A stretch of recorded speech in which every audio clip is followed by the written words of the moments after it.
Matchbox and Lionel are two big names in the toy world, especially to me in the 1970s.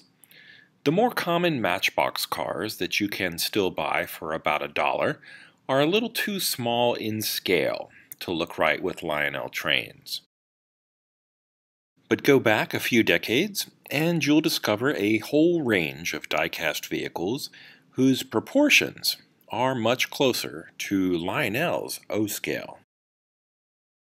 In this episode, I'd like to look at the Matchbox catalog from 1975. I'll skip the smaller cars and focus on the SuperKings, SpeedKings, BattleKings, and the models of yesteryear. These are the toys that I collected and played with when I would set up my Lionel trains on the basement carpet.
If you're familiar with my channel, you may know that these tractor-trailer units are among my all-time favorites from Matchbox. If my trains were out, then these were out. Their size is a nearly perfect match for the older Lionel 027 locomotives and freight cars.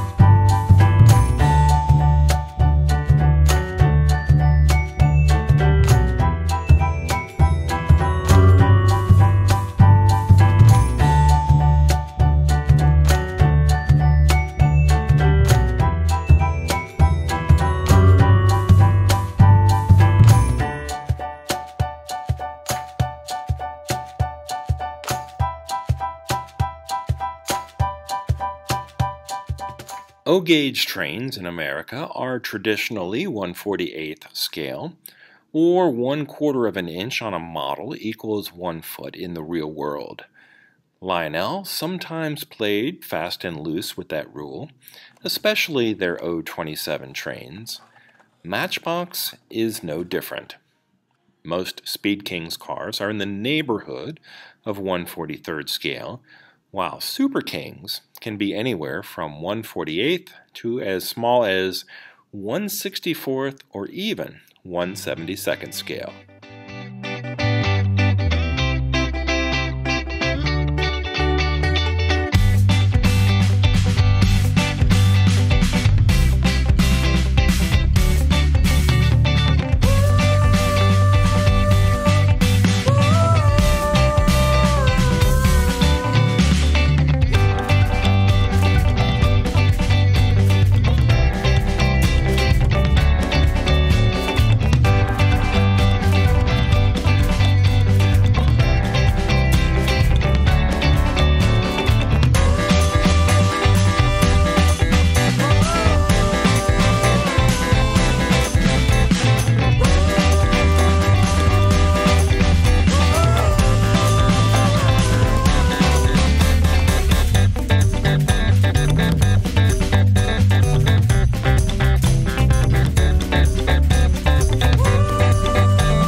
was always attracted to the more realistic cars and trucks.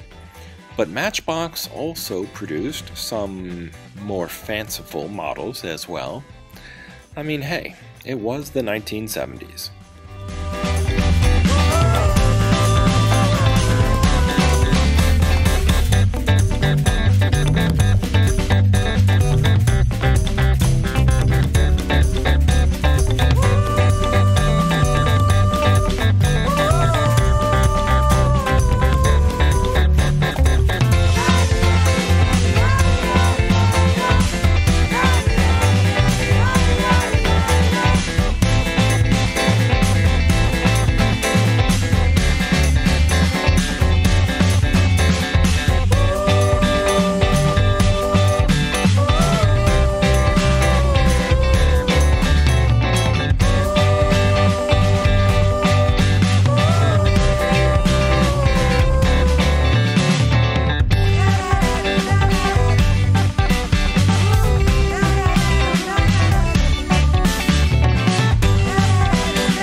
I wasn't quite sure if I should include the Battle Kings in this video. I don't think I even own any, but some of the tanks, trucks, and other armored vehicles are nearly the right size to load on a Lionel flat car.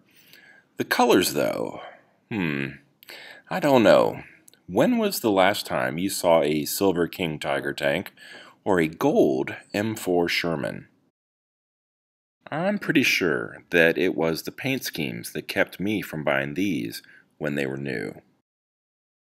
The models of yesteryear are just about the right size for Lionel trains, and I think I've watched a few videos where others had these on their layouts.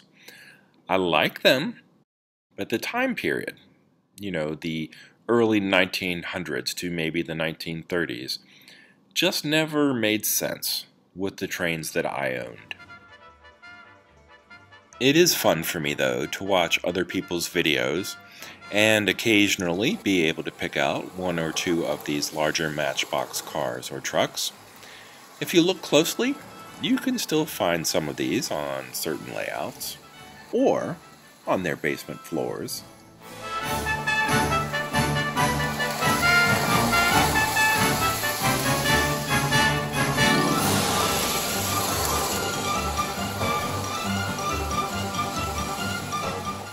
If you enjoyed this video, please like and subscribe. Thanks for watching, and until next time, this has been Bob's Workshop. Take care.